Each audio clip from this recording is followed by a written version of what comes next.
જો મસ્તમાં છે ને આપણી પાસે ફોટા ફ્રેમમાં આવી ગઈ છે આર્ટ વાળી હો, એકદમ જોરદાર વસ્તુ. જો આમ જો તમે, એકદમ જોરદાર વસ્તુ ને એ પણ રેઝિન આર્ટ કરેલું.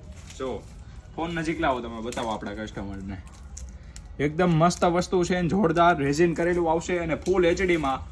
અને સાઈઝની વાત કરવી ને તો 20x30 ની સાઈઝ રહેવાની છે. આમાં અલગ અલગ પેટર્ન ઘણી છે, જો આપણે બતાવી દઈએ. મસ્ત બીજી ડિઝાઇન છે આ ટાઈપની, એ પણ કુદરતી દ્રશ્યમાં મસ્ત આર્ટવાળી રહેવાની છે. 20x30 ની સાઈઝ આવશે. મસ્ત મસ્ત ડિઝાઇન આવી ગઈ છે, ફટાફટ પહોંચી જાઓ. જો આપણે બીજી એક ડિઝાઇન બતાવી દઈએ. જો એક આવી રીતે આ પણ મસ્ત ડિઝાઇન છે હરણવાળી, અને ફૂલ રેઝિન કરેલું, અને ફૂલ છે ને એકદમ HD ક્વોલિટીમાં આવશે પ્રિન્ટ. તમે આમ દૂરથી જોવો ને એટલે ફૂલ HD ને મસ્ત લાગવાની છે. જોરદાર વસ્તુ આવી ગઈ છે, ઘણી બધી ડિઝાઇન આવી ગઈ છે. ફટાફટ લેવા માટે પહોંચી જાઓ શ્રી ભગવતી હેન્ડલૂમ એન્ડ હેન્ડીક્રાફ્ટમાં. Thank you.